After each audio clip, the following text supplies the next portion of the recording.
CNN's Nick Robertson and his crew got an up-close view of the ash, the bullets, the trail of absolute destruction.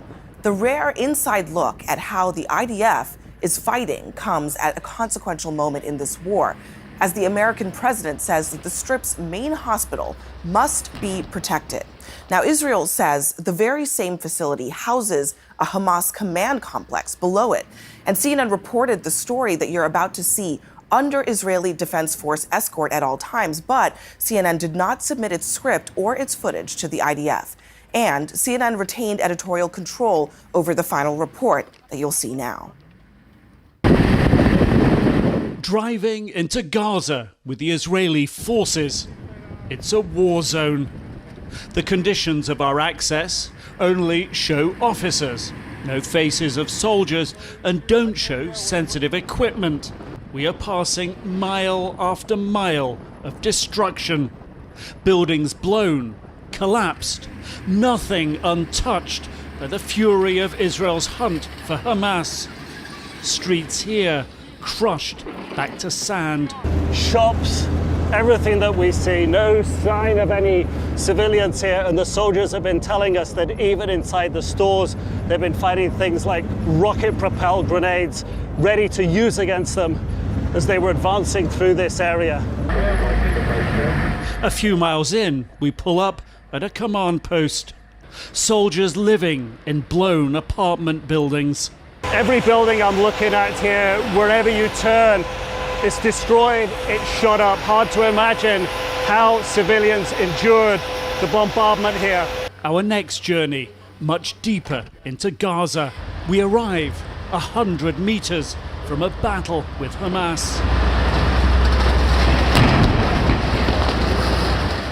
Tanks blasting targets in nearby buildings. The IDF's top spokesperson waiting for us. We're now conducting an operation inside Gaza next to Rantisi Hospital. Israel is facing massive international pressure over the destruction of homes, the shockingly high civilian death toll, and in the last few days, over its apparently heavy-handed tactics at hospitals.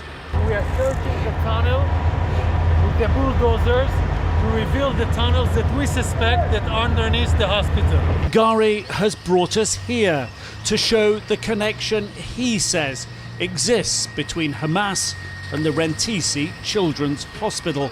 We're now here in an area between a hospital, a school, and a terrorist house. A Hamas commander, he says, lived there. He points out the solar panels on the roof. This is a tunnel that was slided like this, the floor. You can see here. This is the ladder going down. See the ladder going down. I see the ladder going down. Okay, this is a 20-meter tunnel. And look at here. Look at the panel. Be careful here. But look down here. The cables are going down to the tunnel. Okay? So they're hardwired into the tunnel. What I wanted to show you, the solar panels on the terrorist house provide electricity directly to the tunnel.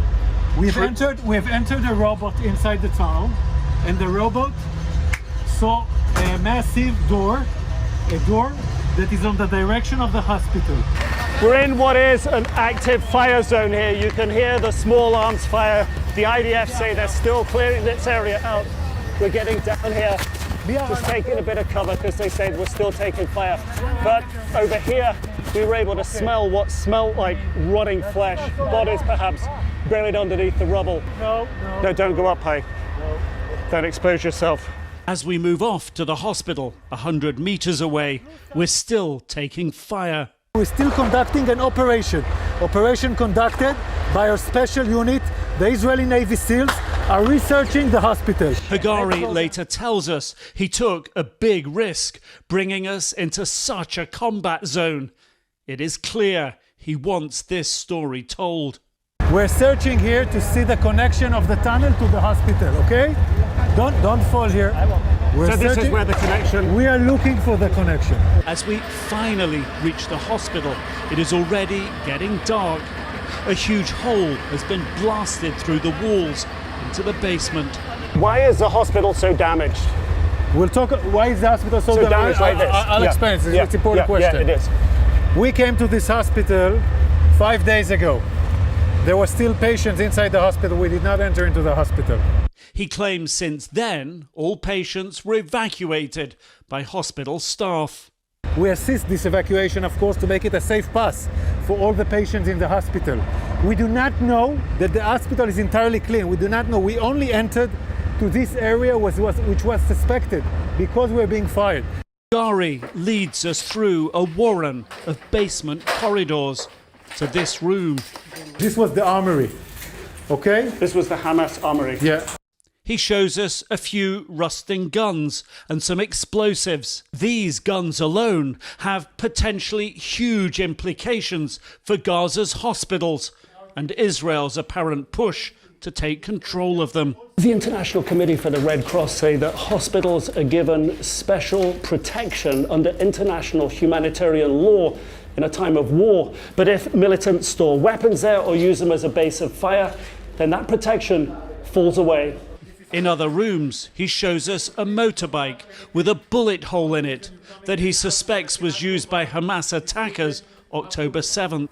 And nearby, possible evidence hostages could have been held here. We are now in the basement, in the same area, yards from the motorcycle. We see here a chair. We see here a rope. We see here a woman's clothes or a woman's something covering a woman. Do you think a woman was tied up in this chair? This is an assumption going to be checked by DNA. More evidence, Hagari says, points towards Hamas and possible hostage presence below the hospital. And by bringing us here to this hospital and showing us the connection that you believe exists between the terrorists and the possibly hostages, what does this say about the other hospitals here in Gaza? Cynically, Shifa Hospital is known by